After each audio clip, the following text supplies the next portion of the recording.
foi o romantismo no Brasil? Essa literatura que nos trouxe identidade nacional através da exaltação da natureza, da exaltação da pátria, da idealização do índio. Essa natureza que exaltou o amor de forma extravagante, que encontrou na morte uma válvula de escape para problemas existenciais. Bem, essa literatura fantástica do século XIX só pode ser compreendida através dos textos. E vamos começar falando de um texto que todo mundo já conhece, Canção do Exílio. Minha terra tem palmeiras, onde canta o sabiá. As aves que aqui gorjeiam não gorjeiam como lá. Em cismar sozinho à noite, mais prazer encontro eu lá. Puxa, como assim? Bem, gente, esse jogo de aqui e lá é o jogo do saudosismo do poeta.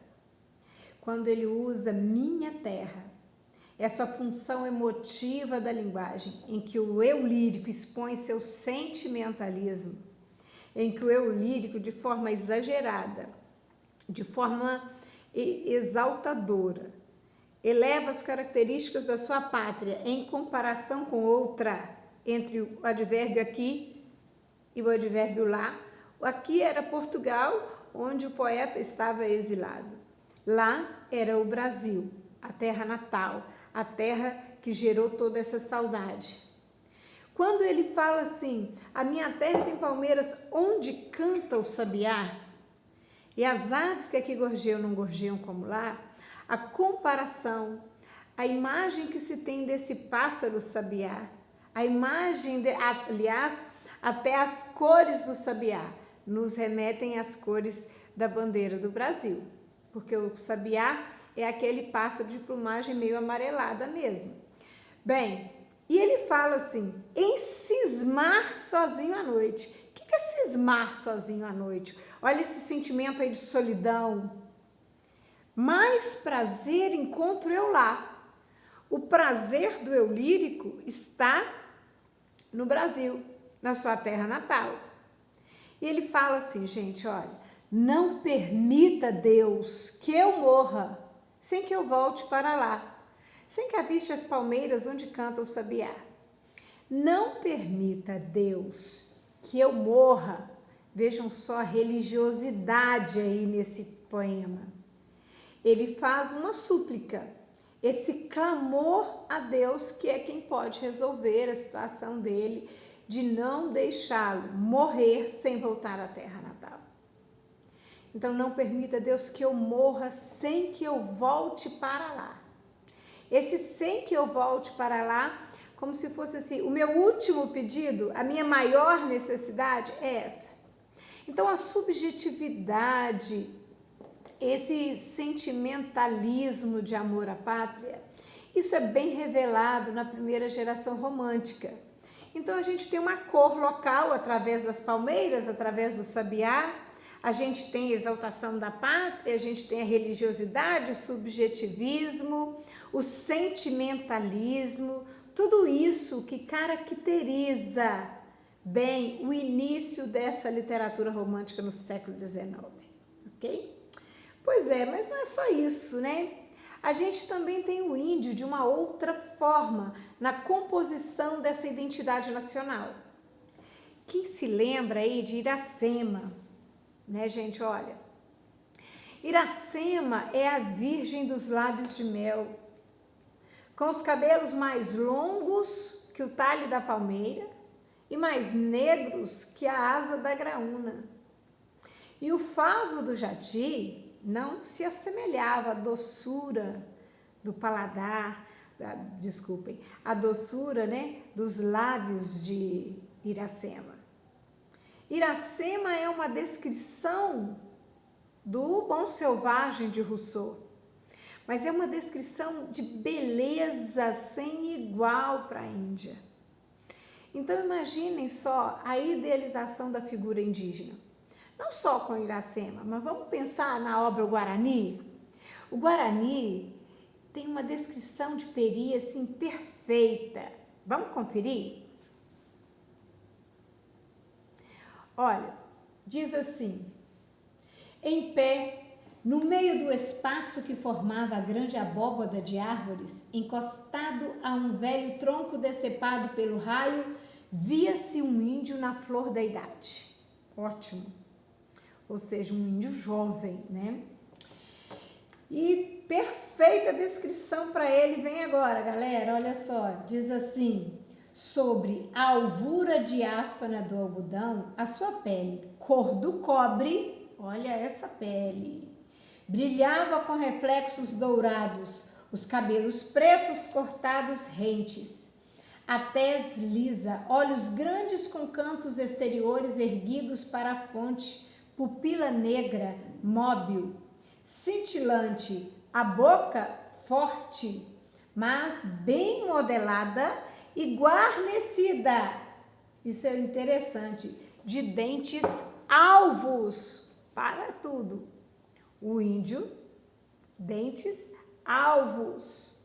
Ao rosto pouco oval, a beleza inculta da graça, da força e da inteligência.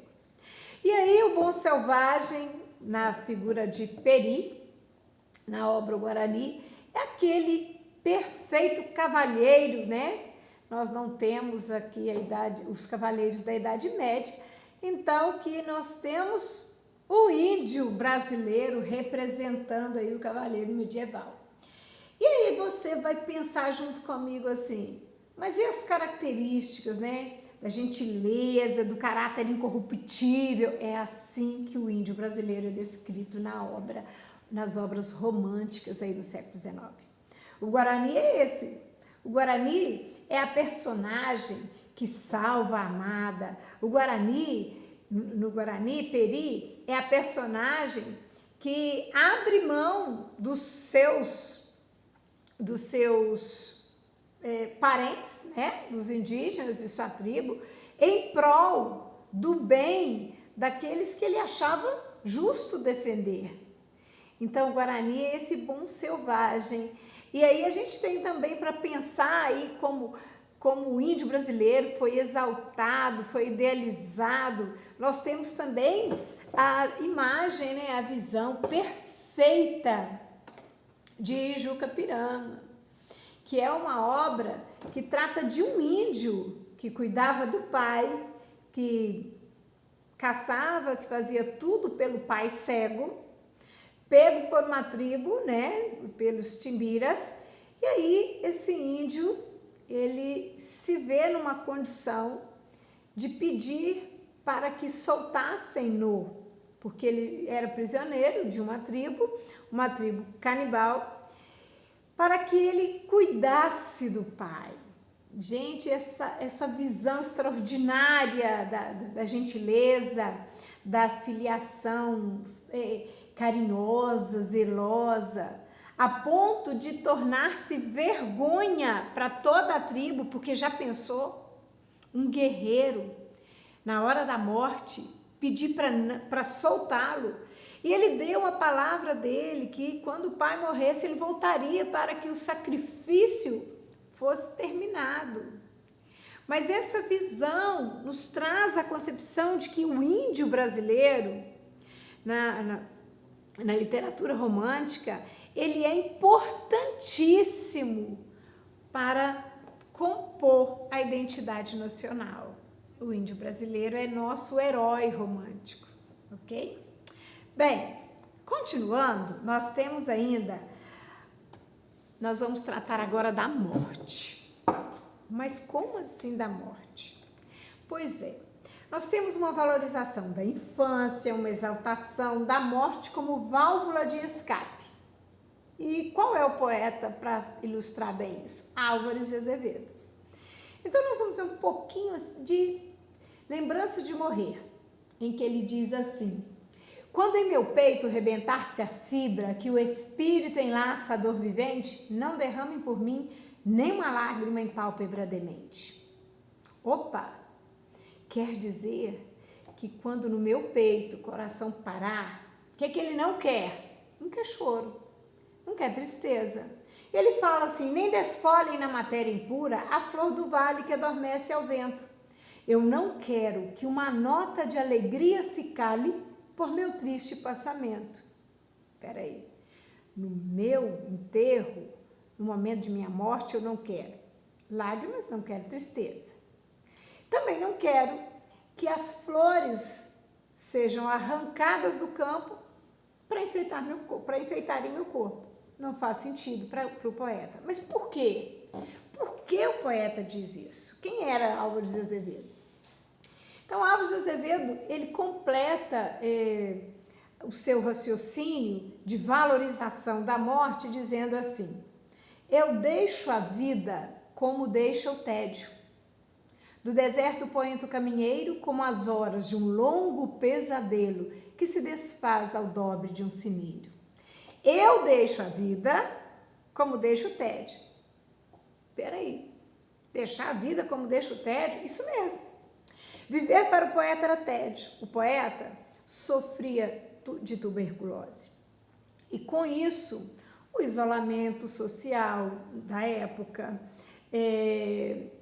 a dor, todo o sofrimento, abrir mão, né, da boemia, abrir mão de tudo que ele gostava de fazer, abrir mão até mesmo da companhia das pessoas que ele amava, porque ele era um doente e a tuberculose era contagiosa, não tinha cura, é contagiosa, né, gente? Mas na época era um contágio sem cura, sem prevenção e etc. E quando ele fala assim, eu deixo a vida como deixo o tédio, do deserto poento caminheiro, como, olha a comparação, como as horas de um longo pesadelo. Viver para ele é um longo pesadelo.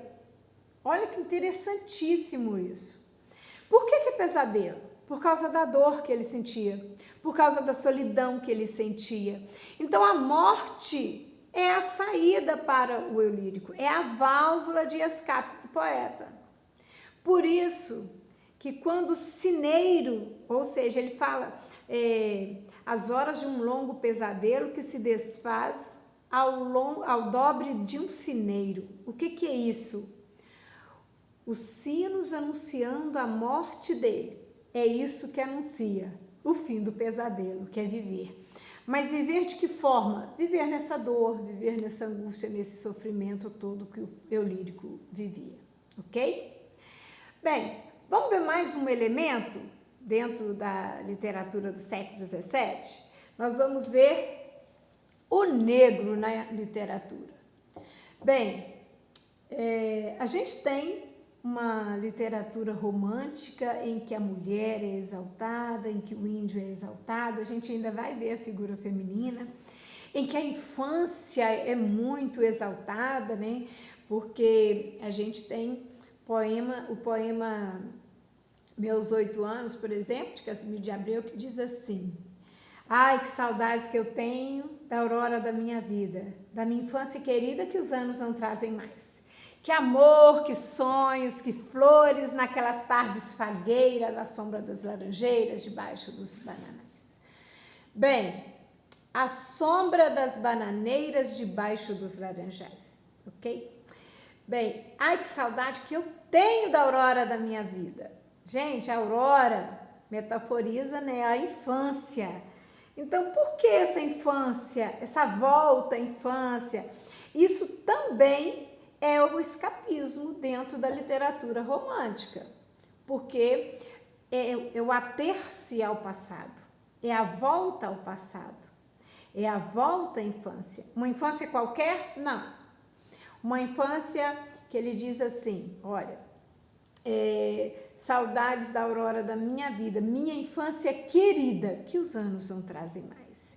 E olha que gostoso quando o lírico diz que amor, que sonhos, que flores, naquelas tardes fagueiras, amor, sonhos, flores, olha a descrição, olha a imagem que o poeta tem da sua infância.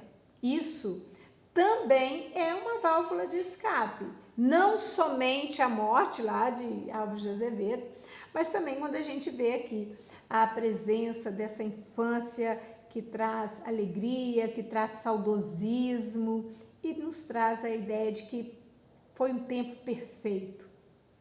Pois é, mas Já Castro Alves, transitando para uma visão realista, o nosso poeta dos escravos, o condoreiro, vamos pensar no condor, o condoreiro que representa essa ave, né, que tem uma visão mais ampla da sociedade, porque tem um voo alto. Esse condoreiro, ele é fantástico, galera. E quando ele traz para nós, assim, essa visão do que foi a escravidão no Brasil, ele traz de uma forma totalmente completa. Castro Alves foi um dos poetas, um dos poucos poetas em toda a história que tratou a escravidão no Brasil em todos os seus aspectos. E lindissimamente ele trata a questão da mulher dentro da escravidão. Não aquela visão das novelas, das telenovelas exibidas por aí, aquela visão em que a mulher negra, ela é a mucama e é amada. Não. Ele diz assim: negras mulheres suspendendo as tetas, magras crianças cujas bocas pretas regam sangue das mães. Outras moças mais nuas. Outras moças mais nuas. Vamos falar de dois tipos de mulheres e em que situação elas se encontravam. Essas mulheres estavam nas embarcações. O Castro Alves está falando no poema Navio Negreiro do tráfego, do período, do tempo em que essas mulheres se encontravam nos navios negreiros.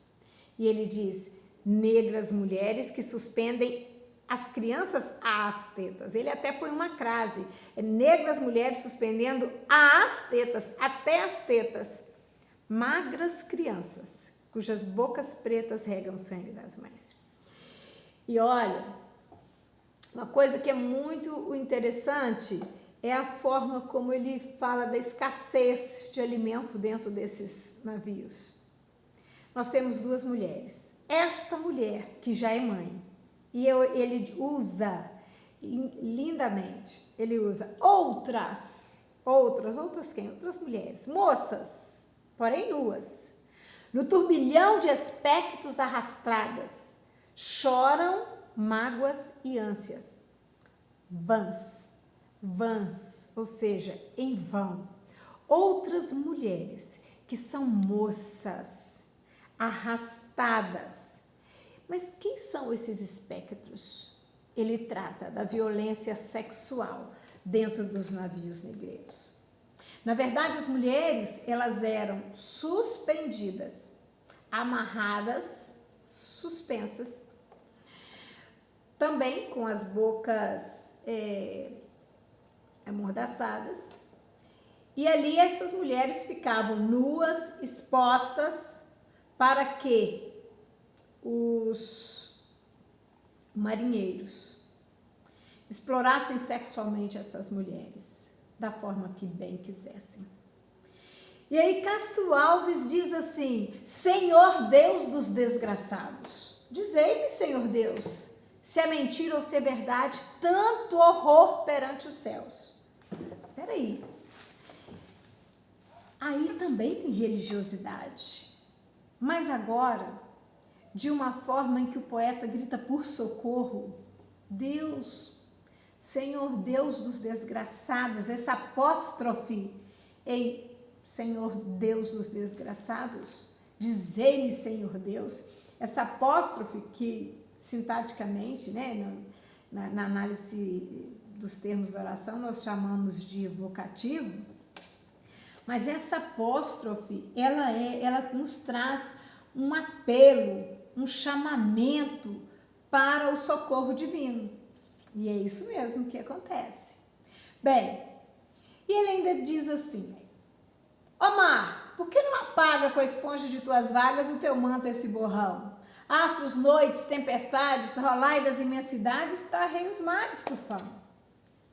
Puxa, E a natureza aí? A natureza está aí, galera. A natureza está aí. A natureza agora já não mais cantada como no início do romantismo, lá em A Terra tem Palmeiras, onde canta o sabiá na exaltação da natureza, mas agora a natureza é cúmplice de um processo, de uma realidade.